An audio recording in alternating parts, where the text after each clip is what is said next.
The morning light spilled through the glass roof of Boeing's main assembly hall in Seattle, casting a silver glow over a scene that seemed choreographed by something greater than human design. As the steel door opened, the visiting Japanese engineers froze. The noise inside was not the mechanical roar they expected, but the steady, synchronized rhythm of thousands of footsteps. Workers moved in perfect harmony, their boots striking the concrete like the beat of a vast industrial drum. There were no shouted commands, no overseers waving sticks or barking orders. Every man and woman seemed to know exactly where to go, what to do, and when to move. Rows of aircraft skeletons stretched into the distance, each at a different stage of assembly, gleaming like silver whales under fluorescent light. Conveyor belts carried massive wings and fuselages past teams who worked with quiet precision. A foreman simply nodded once, and an entire section shifted pace without a word. The engineers felt a strange unease. Here was no chaos, no panic, only discipline so deep it bordered on the sacred. Lieutenant Hiroshi Tanaka, the youngest among them, scribbled a note in his small black notebook. This is not a factory, it's a living organism. He later wrote that he could almost hear the heartbeat of America within those walls, a pulse that never stopped, even for a breath. At the far end of the hall, a plane body glided past nearly complete, waiting only for its engines. One Japanese engineer murmured, half in awe, half in disbelief. It's as if the machines know their purpose. The American escort smiled but said nothing. The sound of riveting guns echoed again, sharp and rhythmic, like a national drumline announcing a new era of warfare. As the group walked deeper into the corridor, they realized something else. The silence they felt was not the absence of sound, it was the presence of order. Every worker trusted the one before them and the one after. No one hesitated, no one questioned. And in that seamless rhythm, the Japanese delegation sensed the real power that lay behind America's steel and engines. They had come expecting to see machines. What they found instead was faith in structure, in discipline, in people who believed in what they were building. They exchanged nervous glances as the realization settled over them. They understood now that America's strength did not come from its machines, nor from its generals, but from something deeper, quieter, and infinitely harder to copy. They understood that the true power of America lived inside this silent corridor. The delegation followed their guide into the design wing, where the air smelled faintly of graphite, ink, and metal filings. Drafting tables lined the long room like an army of command posts, each manned by a designer bent over precise blueprints under white lamps. Every few minutes, a bell rang softly, signaling the completion of another section, another modification, another improvement. Lieutenant Hiroshi Tanaka trailed behind, his eyes darting from one drawing to another. Each seemed impossibly complex, thousands of lines converging into shapes that defied imagination. When a gust of air from the open window lifted one of the sheets, Tanaka instinctively caught it. It was a blueprint for the B-17 Flying Fortress. At the bottom corner, printed in neat mechanical type, were the words that made his breath catch for mass production 50 units per day. He froze. For a long moment, the entire room seemed to stop. 50 bombers a day, impossible. He thought it had to be a typographical error, a careless mark by a clerk.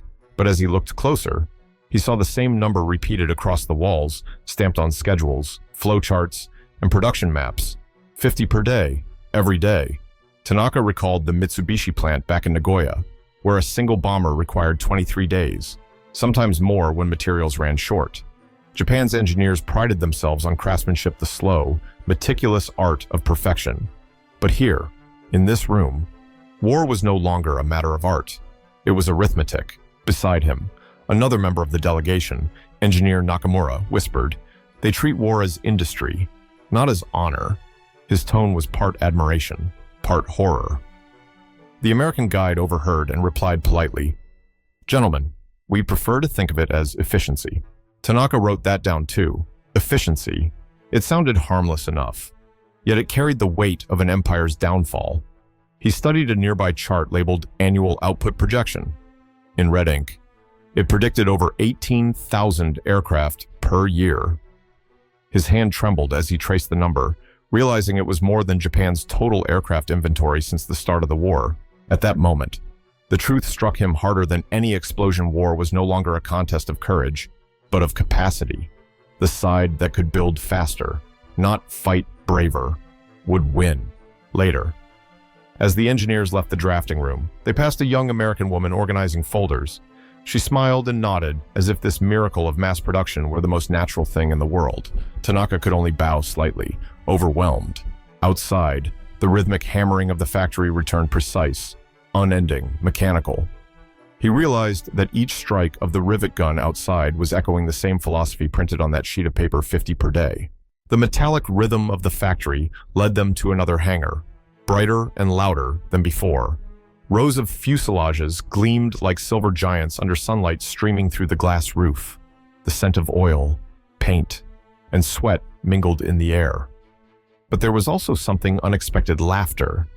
The visiting Japanese engineers stopped, startled. Amid the din, a young woman was standing on a scaffold, holding a heavy rivet gun almost as tall as her arm. She wore a blue jumpsuit, a red bandana tied over her hair, and gloves smudged with aluminum dust. Lieutenant Tanaka couldn't look away. She worked swiftly, almost effortlessly, shooting rivets into the metal shell of a B-17. Sparks burst around her like tiny fireworks, but she didn't flinch. Her movements were practiced, fluid, a strange blend of grace and power. She didn't glance at instructions, didn't wait for anyone's command. The sound of her tool seemed in perfect rhythm with the conveyor below. One of the Japanese engineers whispered to the Boeing escort, "She is a specialist." The American laughed. "No, sir, she's an art student from Portland. Joined last year. Said she wanted to build something that could protect her brother overseas." The group exchanged quiet glances. In Japan, women rarely entered factories, let alone built bombers. Most were confined to textile mills or clerical roles. But here, a young artist had become an engineer of war not through training, but conviction. Tanaka later wrote in his diary, "I felt I was watching the soul of America in motion, not just machines, but belief." The woman paused for a moment to sip from a tin cup of coffee, then smiled at a coworker covered in oil. Someone shouted a joke from below, and laughter rolled across the hall. It was a brief human sound amid the roar of industry, but it struck the visitors deeply. Nearby, an older foreman, his hands blackened from years of work, adjusted a steel frame. Seeing the engineers watching, he waved. "Every hand helps," he said cheerfully. "That's how we fly." Nakamura turned to Tanaka. "Every hand helps," he repeated softly in Japanese, as if testing the words on his tongue. They stood there longer than they meant to, staring at that girl with the rivet gun, her red bandana bright against the gray metal, her rhythm steady as a heartbeat.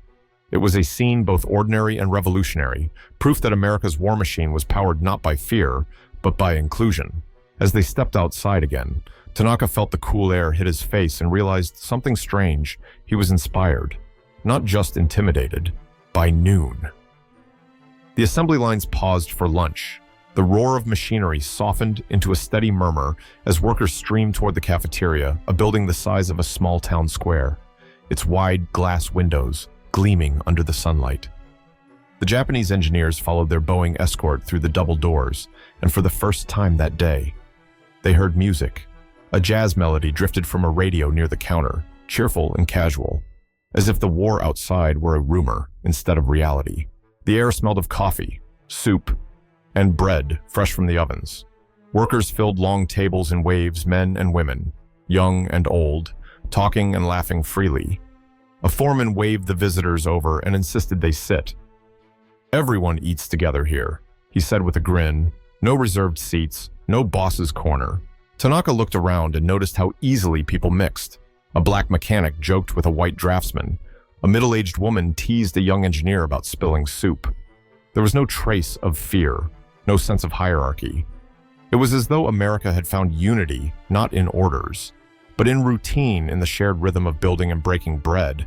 As they sat, one American mechanic leaned back and said jokingly, "We build 50 planes a day just hoping we don't run out of coffee first." The table erupted in laughter. The Japanese engineers didn't.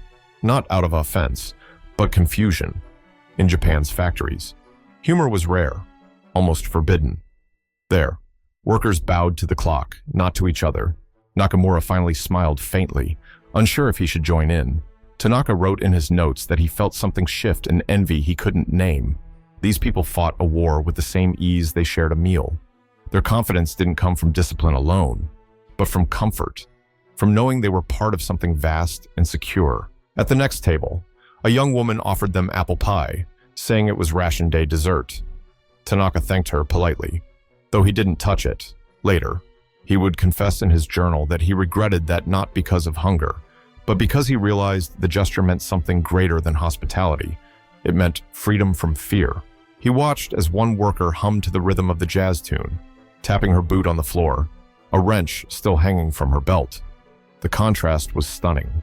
Soldiers in Japan marched in silence. Here, workers built bombers to music. The engineers left the cafeteria quietly, behind them. The laughter continued, echoing through the hall like defiance made ordinary. When the afternoon whistle blew, the delegation was led toward the far end of the complex, where the sunlight dimmed through rows of glass panes stained by decades of dust and oil. There, on the exit wall of the main hangar, they saw something unexpected, a great mural of names, written in careful block letters. At first, they thought it was a memorial, but as they drew closer, they saw a small bronze plaque above it, 10,000 hours without technical error Boeing honor roll. The wall was alive with signatures.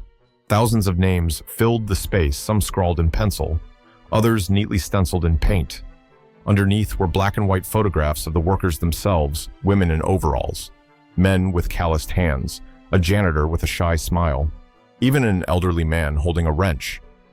Beside each image was the same symbol, a small silver star, denoting perfection achieved through labor, not status. Tanaka stopped before one name, Eleanor Jackson, riveter, 10,000 hours.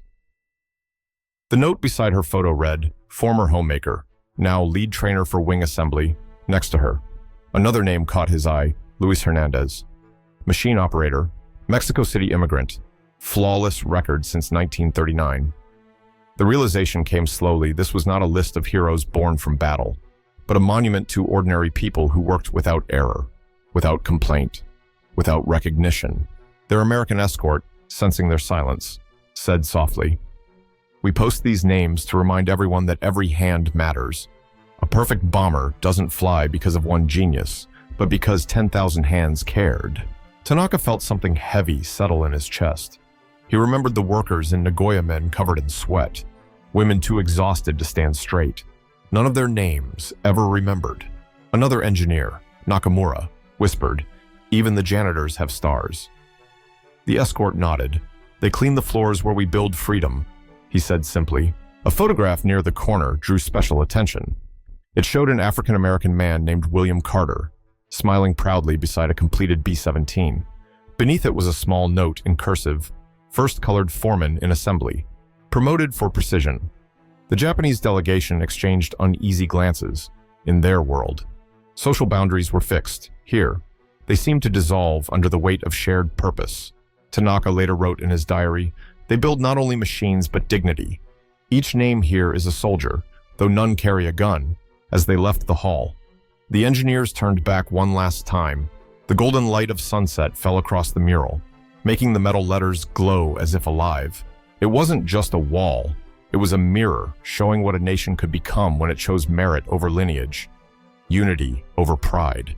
Before they boarded the bus, Tanaka asked himself quietly, could Japan ever build such a wall?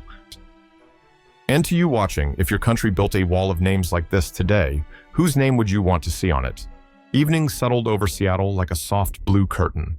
The sun dipped low beyond the harbor cranes, their silhouettes stretching across the river like black fingers.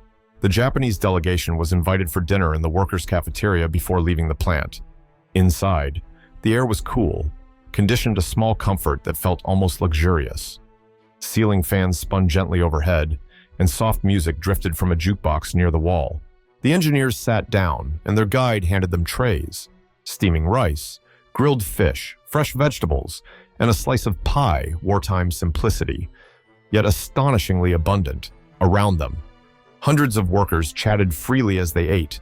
Someone was reading a newspaper headline aloud, "Boeing reaches 7,000th B-17." Applause rippled through the room, spontaneous and proud. Tanaka's eyes wandered. He saw a janitor sharing a joke with an engineer. He saw a woman pouring coffee for a man old enough to be her father. There was laughter, light, said, and ease, not arrogance, but contentment, and he felt something unexpected shame. He remembered the Mitsubishi factory in Nagoya, the sweltering heat, the smell of oil and exhaustion. Workers slept on straw mats near the furnaces, eating cold rice in the dark. Supervisors shouted until their throats cracked. No music, no air, no dignity, only pressure, only orders. He wrote a line on his napkin, later transcribed into his diary. They fight with machines, but they live like men. As dinner ended, their American escort smiled, saying, "Tomorrow we start at 6 again. Can't waste daylight. There's a war to win." He said it with the same tone a man might use to speak of a harvest, not a battle. The group stepped outside, into the faint chill of evening. Across the parking lot, a line of buses waited to take workers home. Children waved from the windows. Somewhere nearby, a harmonica played, and for the first time that day, Tanaka couldn't bring himself to take notes. Nakamura finally broke the silence. "If our workers saw this," he murmured, "they would not believe it." Tanaka nodded slowly. Neither would our generals. They both stood quietly for a while, the factory lights reflecting off the wet asphalt like stars fallen to earth. That night, Tanaka dreamed of the Mitsubishi floor, but this time it was filled with music and laughter. He woke with tears in his eyes. And to you watching now, if you had seen this scene through his eyes, what would you have felt? Envy, admiration, or fear for what such unity could create? The next morning, a faint drizzle fell over the Seattle rail yard. Steam hissed from the locomotive waiting to carry the Japanese engineers back to San Francisco, then home across the Pacific. The delegation boarded in silence, their notebooks filled with figures, diagrams, and sketches that no longer seemed important. None of them spoke as the train lurched forward, passing rows of factories still alive with light, even in the gray dawn. Tanaka sat by the window, watching the plant shrink into the mist. Behind the glass, workers were already filing in, men and women in overalls, their lunch boxes swinging, their laughter faint but steady. He found himself staring not at the machines, but at those faces. Each carried a quiet certainty, a belief that their labor mattered. It was that belief, he realized, that Japan could never copy. He took out his notebook and wrote his final entry. "We can imitate their blueprints, but not their faith. They build planes like bread, not from steel, but from trust." Across the aisle, Nakamura was sketching the assembly line from memory, tracing the endless motion of parts and people. When Tanaka looked at the drawing, he noticed something small but profound. Every figure in it was smiling. The train rattled through the rain-soaked countryside. Occasionally, the engineers exchanged brief remarks, but mostly they stared out the window, lost in thought. One of the older members, Professor Ito, broke the silence. "They make war as if it were peace," he said softly, "and we make peace as if it were war." No one replied. As the city disappeared behind them, Tanaka felt a weight in his chest that no calculation could measure. He thought of the girl with the rivet gun, of the laughter over lunch, of the wall of names glowing like a shrine. He thought of his homeland where silence meant obedience, not harmony, and of the factories filled with shouting rather than music. When the train crossed the bridge, the sound of its wheels echoed through the valley like the pulse of an approaching storm. Tanaka closed his eyes, hearing again the rhythmic hammering of Boeing's lines, the heartbeat of an empire that had already outbuilt the war. He imagined the future skies filled with silver bombers, waves of engines roaring over Tokyo. And he knew, even before the first raid, that those planes would carry not just weapons, but the echo of this revelation the day they saw how America built not through fear, but through faith. The others slept, but Tanaka kept watching the horizon. The rain blurred the windows, turning factories into ghosts. He whispered a single sentence, almost a confession. As the train disappeared into the fog, "They will win, because they believe in the hands that build." Years later, when the war was long over and the skies above Japan were quiet again, an aging Hiroshi Tanaka sat on the porch of his small home in Nagoya. The war had taken everything: his youth, his illusions, and his profession. The Mitsubishi plant lay in ruins, its machines melted and its blueprints scattered to the wind. But sometimes, in the stillness of night, He could still hear that sound, the rhythmic hammering of rivet guns in Seattle, the heartbeat of a nation that had once built planes faster than the eye could count. He often thought back to that moment in the Boeing corridor, when thousands of workers moved like parts of a living organism. He remembered the girl with the rivet gun, the laughter at lunch, the wall of names, and the pride shining in the eyes of ordinary people. He realized that what they had witnessed in 1940 was not merely an industrial wonder, it was a moral one. The Americans had built not only weapons, but a belief system, one that fused technology with trust. In Japan, engineers had once believed that precision was born from obedience, but in America, they discovered that precision thrived in freedom. That difference, invisible at first, had decided the war before the first bomb fell. Tanaka wrote a final note in his old diary before he died in 1963. "We once thought victory belonged to those who mastered steel, but it belongs to those who master themselves. And perhaps that is the quiet truth of every great civilization, that real strength does not roar in factories or parade in armies. It hums softly, in discipline without oppression, in work without despair, in faith without fear." For those who still listen, the echo of those rivet guns has never faded. It speaks through every invention, every collaboration, every shared act of purpose that reminds us why progress is never just about machines. It is about people who believe in what they build.